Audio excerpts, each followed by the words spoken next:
ভারতীয় ও পাকিস্তানি পণ্যের আগ্রাসন বড় চ্যালেঞ্জ হয়ে দাঁড়িয়েছে ক্ষুদ্র ও মাঝারি নারী উদ্যোক্তাদের জন্য। শুল্ক ফাঁকি দিয়ে আনা এই দুই দেশের কাপড় ও গহনার দাম তুলনামূলক কম হওয়ায় প্রতিযোগিতায় পিছিয়ে পড়ছে দেশীয় বুটিক উদ্যোক্তারা।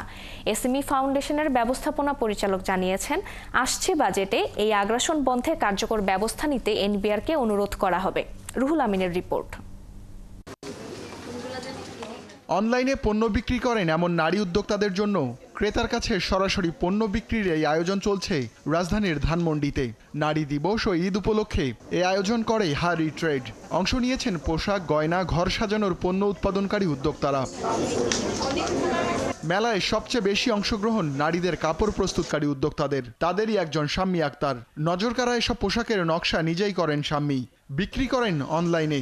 মাঝে মধ্যে অংশ নেন মেলায়। এই উদ্যোক্তা জানান, বিদেশি কাপড় দেশীয় বুটিক বিকাশে প্রধান বাধা হয়ে দাঁড়িয়েছে। বিদেশ থেকে আসে যে পণ্যটা, সেটা কম দামের মধ্যে সবাই পড়ছে হয়তোবা, কিন্তু আমরা যারা নিজেরা ডিজাইন করছি আমাদের দেশীয় পণ্যটা, তাঁতিদের হাতে বোনা যে কাপড়টা, সেটা আমরা কিন্তু বেশি দামে কিনছি। তখন ওই কম্পেয়ারের জায়গায় গিয়ে আমরা পিছিয়ে যাচ্ছি।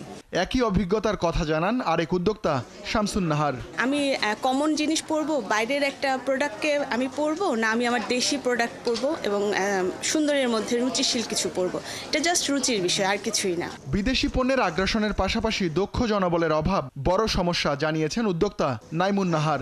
জানান, লোকবলের অভাবে উৎপাদন বাড়ানো যাচ্ছে না। আমার কাজগুলো খুবই নিখুঁত আর আমি কোয়ালিটি মেনটেন করতে চাই, তো ওইটা মেনটেন করতে গেলে যেন তেন কাউকে দিয়ে এটা আসলে হবে না। এই জন্য ট্রেন আপ পিপলকে দিয়ে আমি এটাকে আগে বাড়াতে চাই।